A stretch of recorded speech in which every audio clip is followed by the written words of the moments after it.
Hello friends, welcome to the vision commerce. मैं आदित्य कुमार आपका स्वागत करता हूं। दोस्तों, आज का यह क्लास आईकम 12 के लिए होगा।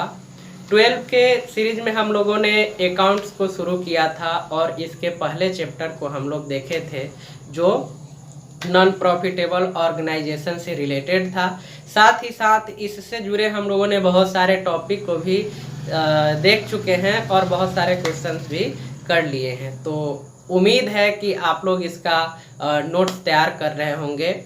दोस्तों, अगर आप जो भी पढ़ाई करते हैं और उसका नोट्स तैयार नहीं करेंगे तो वो आपके लिए विशेष हेल्पफुल नहीं होगा, ज़्यादा लाभदायक नहीं होगा। इसलिए पिछले वीडियोज को आपने देखा है तो उसका नोट्सबुक तैयार करें। अगर आपने अभी तक पिछले वीडियो को नहीं देखा है तो निश्चित रूप से ये वीडियो आप अच्छे से समझ नहीं पाएंगे। तो पिछले जितने भी वीडियो है इस चैप्टर से रिलेटेड उसे देखिए और उसका नोट्स बनाइए। तो आज हम लोग आगे के टॉपिक को देखेंगे, आगे के पॉइंट्स को देखेंगे। उससे पहले अगर आप हमारे इस चैनल को सब्सक्राइब नहीं किए हैं तो कृपया सब्सक्राइब कर लें और बेल आइकन प्रेस करना ना भूलें ताकि हम आपके लिए नए नए वीडियो लेकर आए तो उसका नोटिफिकेशन आप तक आसानी से प्राप्त हो सके। दोस्तों, हमारे इस चैनल पे आईकम बीकम यूजीसी नेट की तैयारी कराई जाती है, जिसके लिए हम लोगों ने अलग अलग प्लेलिस्ट बना रखा है। तो आप जिस भी क्लास के स्टूडेंट्स हैं, आपके लिए जो भी ज़रूरत के कंटेंट है, जो भी ज़रूरत का वीडियो है, तो उसको आप प्लेलिस्ट के माध्यम से भी देख सकते हैं। आपके लिए ये हेल्पफुल होगा। साथ ही साथ हम लोगों ने फेसबुक ग्रुप भी बना रखा है और टेलीग्राम चैनल भी बना रखा है जिस पे समय समय पे पीडीएफ भी प्रोवाइड कराया जाएगा। तो आप लोग हमसे वहाँ भी जुड़ सकते हैं। साथ ही साथ ये वीडियो आपको कैसा लगा वो कमेंट करके हमें ज़रूर बताएं। आपके कमेंट से हमें ये पता चलता है कि हम आपके लिए किस तरह से हेल्पफुल हो रहे हैं, हमारा वीडियो आपको हेल्प कर रहा है आपके स्टडी में या नहीं कर रहा है। तो दोस्तों, अब तो लॉकडाउन भी धीरे धीरे ख़त्म हो रहा है। हम लोग नॉर्मल माहौल की तरफ बढ़ रहे हैं। तो पढ़ाई अच्छे से करें और निश्चित रूप से अगर आप रेगुलर पढ़ाई करेंगे या रेगुलर हमारे इस चैनल के वीडियो को देखेंगे तो आपको काफ़ी आपके स्टडी में हेल्प मिल जाएगा। तो आइए आज के वीडियो को देखते हैं, हम लोग आज के क्लास को देखते हैं। दोस्तों, तो आज हम लोगों का टॉपिक होगा treatment of some important item. ये जो नॉन प्रॉफिटेबल ऑर्गेनाइजेशन है उनके अकाउंट्स में कुछ ऐसे आइटम होते हैं जो पूर्णतः स्पष्ट नहीं होता है कि वो पूंजीगत प्राप्ति है या आयगत प्राप्ति है। इसमें बहुत सारा कन्फ्यूजन रहता है। तो हम लोग आज उस तरह के आइटम को क्लियरफाई करेंगे कि वो पूंजीगत प्राप्ति कब होगा और आयगत प्राप्ति कब होगा। साथ ही साथ आज हम लोग ये भी देखेंगे कि उसका कैलकुलेशन हम लोग कैसे करेंगे। तो इस टॉपिक का हमने पहला जो आइटम रखा है वो सब्सक्रिप्शन है। आप देख सकते हैं treatment of some important item. ये जो आइटम्स है ये किस परिस्थिति में किस तरह के प्रॉफिट समझा जाएगा ये हम लोग देखने का प्रयास करेंगे। साथ ही साथ इसके कैलकुलेशन का भी हम लोग ट्रीटमेंट देखेंगे कि इसको कैलकुलेट कैसे कर सकते हैं फॉर द करेंट ईयर।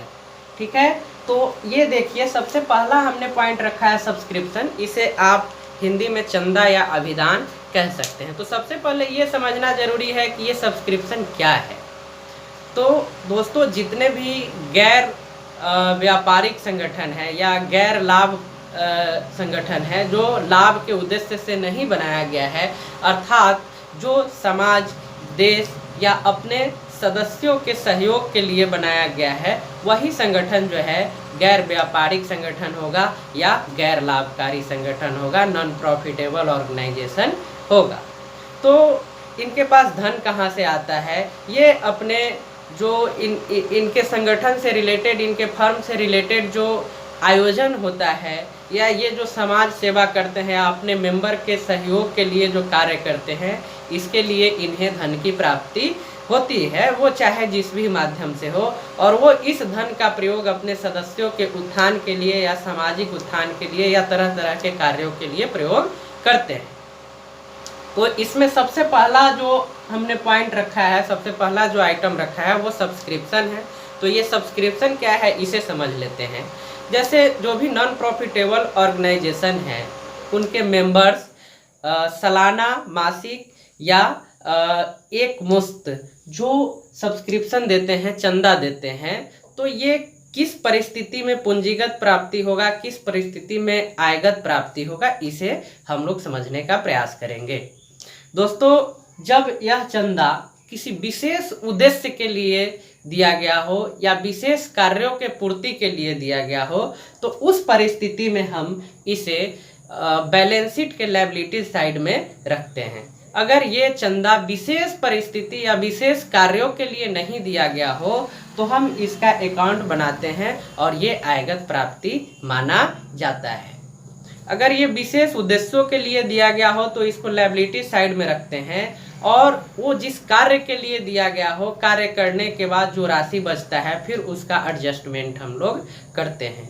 तो इस तरह से जो चंदा विशेष कार्यों या विशेष उद्देश्यों के पूर्ति के लिए दिया जाता है उसे हम क्या मानते हैं, उसे हम कैपिटल रिवेन्यू मानते हैं, पूंजीगत प्राप्ति मानते हैं। लेकिन जिस सब्सक्रिप्शन का कोई विशेष उद्देश्य नहीं हो उसे हम इनकम रिवेन्यू मानते हैं। तो ये दो तरह का परिस्थिति आपके सामने हो सकता है अकॉर्डिंग टू द क्वेश्चन, तो इसमें ज़्यादा कंफ्यूज होने की ज़रूरत नहीं है। अब हम इसका देखेंगे कैलकुलेशन कैसे कर सकते हैं।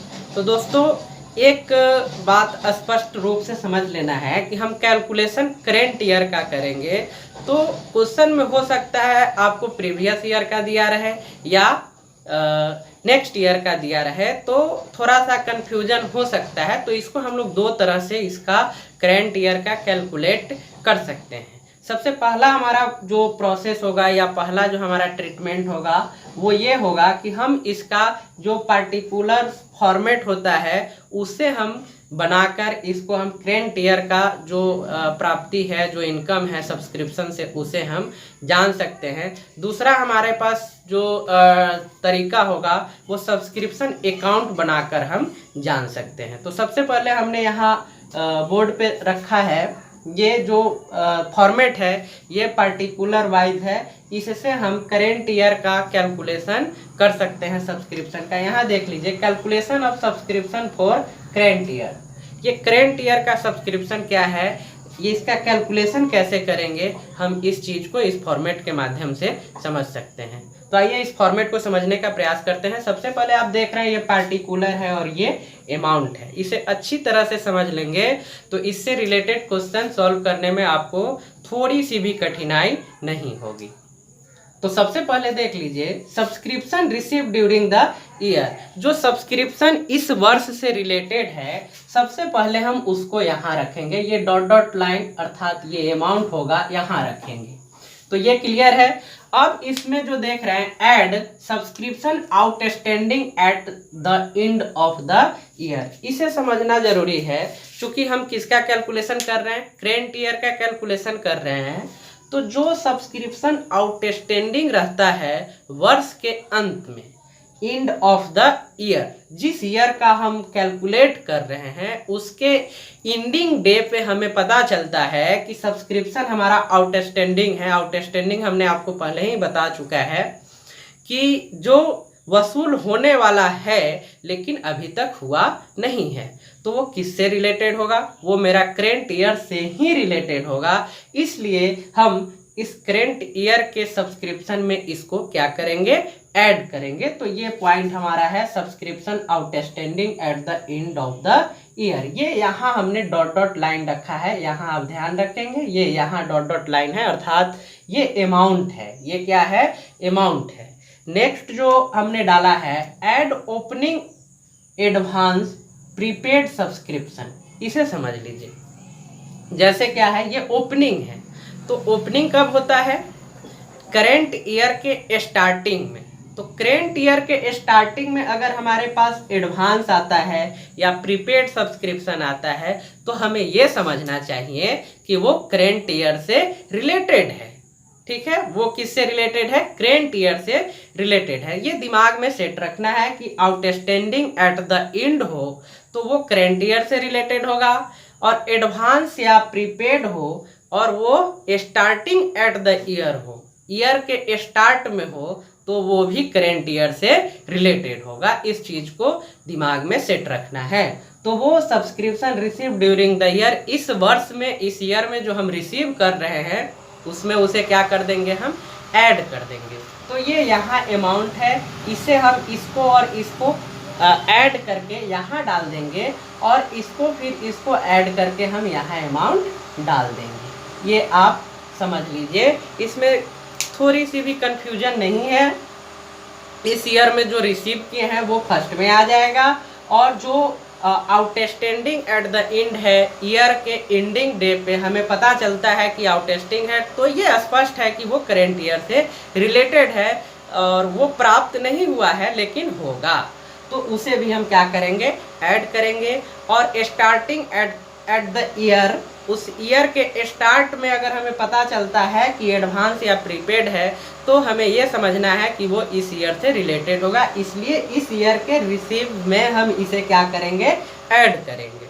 तो ये हो गया। फिर हम लेस करेंगे, लेस।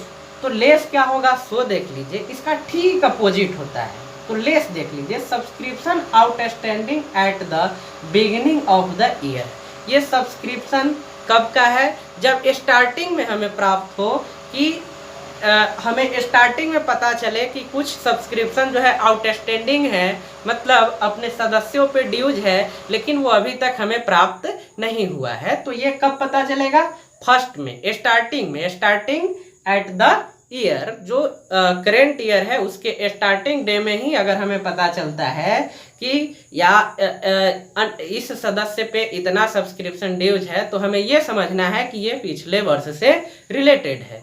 तो जो पिछले वर्ष से रिलेटेड है उसको हम क्या करेंगे, लेस करेंगे। यहाँ आप देख सकते हैं लेस, और इसका अमाउंट हम यहाँ रखेंगे। एक और जो है मद उसको लेस करेंगे, वो क्या है, तो subscription received in advance at the end of the year. अगर करेंट ईयर के अंत में हम कुछ सब्सक्रिप्शन रिसीव करते हैं जो क्या है, एडवांस है, जो क्या है, एडवांस है, तो एंडिंग डेट पे अगर हमें एडवांस आता है तो ये स्पष्ट है कि वो नेक्स्ट ईयर से रिलेटेड है, वो करेंट ईयर से रिलेटेड नहीं है। तो इसे भी हम क्या करेंगे, माइनस करेंगे। तो ये अमाउंट और ये अमाउंट यहाँ ऐड करके हम यहाँ लाएंगे, यहाँ लाएंगे इसको और इसको ऐड करके यहाँ लाएंगे, और ये लेस है, माइनस है, तो इस अमाउंट से इसको हम क्या कर देंगे, माइनस कर देंगे, और जो अमाउंट बचेगा वो इसे हम यहाँ लिखेंगे, और मेरा इसका जो ये पर्टिकुलर फॉर्म में आएगा, income from subscription for current year, income from subscription for current year. तो ये जो हमारा आ रहा है वो इनकम किस ईयर का आ रहा है, करेंट ईयर का आ रहा है। तो इस तरह से आप सब्सक्रिप्शन का कैलकुलेशन कर सकते हैं करेंट ईयर के लिए। तो ये पहला तरीका है। दूसरा तरीका है कि आप सब्सक्रिप्शन अकाउंट बना सकते हैं। तो सब्सक्रिप्शन अकाउंट कैसे बना सकते हैं, आइए उसको भी समझने का प्रयास करते हैं। दोस्तों, तो हम लोग सब्सक्रिप्शन को सब्सक्रिप्शन अकाउंट बनाकर भी करेंट ईयर के सब्सक्रिप्शन को हम लोग फाइंड आउट कर सकते हैं। तो इसे हम लोग समझते हैं कि ये जो सब्सक्रिप्शन अकाउंट है ये कैसे बनेगा। तो सबसे पहले आप लोग खाता बनाना तो जानते ही हैं, खाता बनाना जानते हैं, दो साइड होगा, DR और CR, जिसमें एक तरफ पार्टिकुलर होगा और एक तरफ इसका पार्टिकुलर अमाउंट दोनों साइड का होगा, DR साइड का भी और CR साइड का भी। तो आइए हम लोग देखते हैं कि किस साइड में कौन सा सब्सक्रिप्शन रखेंगे तो हम करेंट ईयर का सब्सक्रिप्शन निकाल सकते हैं। तो सबसे पहले हम लोग DR साइड को देखेंगे। सबसे पहले ये देख लीजिए कि आउटस्टैंडिंग सब्सक्रिप्शन अकाउंट, ये आउटस्टैंडिंग कौन सा है, नीचे हमने लिख दिया है, outstanding subscription in the beginning. ये आउटस्टैंडिंग सब्सक्रिप्शन जो बिगनिंग का है, स्टार्ट का है, तो ये स्टार्ट में हमें जो आउटस्टैंडिंग पता चलता है वो हमने पहले ही बताया है कि वो करेंट ईयर से रिलेटेड नहीं है। तो उसे हम किस साइड में डालेंगे, DR साइड में डालेंगे। उसके बाद देखिए इनकम एंड एक्सपेंडिचर अकाउंट, ये बैलेंसिंग फिगर है, यही इनकम एंड एक्सपेंडिचर अकाउंट में जाएगा जो करेंट ईयर से रिलेटेड सब्सक्रिप्शन हम फाइंड आउट करेंगे। और ये advance subscription at the end, जो लास्ट में हमको प्राप्त होता है वो कहाँ जाएगा, डीआर साइड में जाएगा लास्ट में, क्योंकि ये करेंट ईयर से रिलेटेड नहीं है। तो जो करेंट ईयर से रिलेटेड नहीं है हम देख रहे हैं कि उसको डीआर साइड में रख रहे हैं और इसमें एक बैलेंसिंग फिगर रख रहे हैं जो हमारा करेंट ईयर का सब्सक्रिप्शन होगा, जो कहाँ जाएगा, इसको हम नीचे भी रख सकते हैं, इसमें कोई ये नहीं है, इसको नीचे रखेंगे तो और अच्छा लगेगा। खैर, अब ये हम लोग इस साइड को देखते हैं, advance subscription account in the beginning. ये क्या है, बिगनिंग में जब एडवांस हमको आता है तो हम ये समझ ले कि ये किस ईयर से रिलेटेड है, करेंट ईयर से रिलेटेड है, जो हमने आपको पहले ही बताया है। ये किस ईयर से रिलेटेड है, करेंट ईयर से रिलेटेड है। तो इसे हम लोग समझते हैं, by advance subscription account in the beginning, amount हम यहाँ रखेंगे। ये एडवांस सब्सक्रिप्शन अगर स्टार्टिंग में ही हमको पता चल जाए तो वो करेंट ईयर से रिलेटेड होगा, तो इसलिए इसको हम कहाँ रखेंगे, क्रेडिट साइड में रखेंगे। एंड ये देखिए बाय बैंक और cash account, total subscription receive during the current year. Current year से रिलेटेड हम जो भी सब्सक्रिप्शन रिसीव करते हैं उसको हम लोग कहाँ रखते हैं, डीआर साइड में रखते हैं, बैंक और कैश करके। तो ये क्लियर है। एक और इसमें है outstanding subscription account at the end, last में अगर हमें पता चलता है और इसका अमाउंट हम यहाँ रखेंगे, तो लास्ट में जो हमको पता चलता है कि कुछ सदस्यों के यहाँ जो सब्सक्रिप्शन है वो आउटस्टैंडिंग हो गया, वो बकाया रह गया लास्ट में, तो ये किस ईयर से रिलेटेड होगा, करेंट ईयर से रिलेटेड होगा। तो इस तरह से इसको रखेंगे, इसके अमाउंट को कैलकुलेट करेंगे और ये हमको नीचे रखना चाहिए था, आप समझ लेंगे, और इस अमाउंट को कैलकुलेट करेंगे और डिफरेंस जो होगा उसको हम बैलेंसिंग फिगर नीचे करेंगे। हालांकि मैंने यहाँ डाल दिया है, आप नीचे रखेंगे तो और अच्छा रहेगा। तो ये थोड़ा सा एक बार और रिव्यू देख लीजिए। ये डीआर और सीआर अमाउंट होगा, सब्सक्रिप्शन जो करेंट ईयर से रिलेटेड होगा वो इनकम एंड एक्सपेंडिचर अकाउंट में पोस्टिंग होगा। तो ये डीआर साइड में हम उसी को रखेंगे जो हमारे करेंट ईयर से रिलेटेड नहीं है, और सीआर साइड में हम उस सब्सक्रिप्शन को रखेंगे जो हमारे करेंट ईयर से रिलेटेड है। तो ये क्लियर हुआ, जो हमारे करेंट ईयर से रिलेटेड नहीं होगा वो डीआर साइड में रहेगा, अर्थात सब्सक्रिप्शन अकाउंट के डेबिट साइड में रहेगा। जो करेंट ईयर से रिलेटेड होगा उसको हम कहाँ रखेंगे, सब्सक्रिप्शन अकाउंट के क्रेडिट साइड में रखेंगे। इस तरह से इसका बैलेंसिंग फिगर करेंगे। ये हमारा जो भी डिफरेंस आएगा वो बैलेंसिंग फिगर होगा और उसी का पोस्टिंग हम कहाँ करेंगे, इनकम एंड एक्सपेंडिचर अकाउंट में करेंगे। तो ये सब्सक्रिप्शन अकाउंट हो गया, दो तरह से इसको हम लोग कैलकुलेट कर सकते हैं।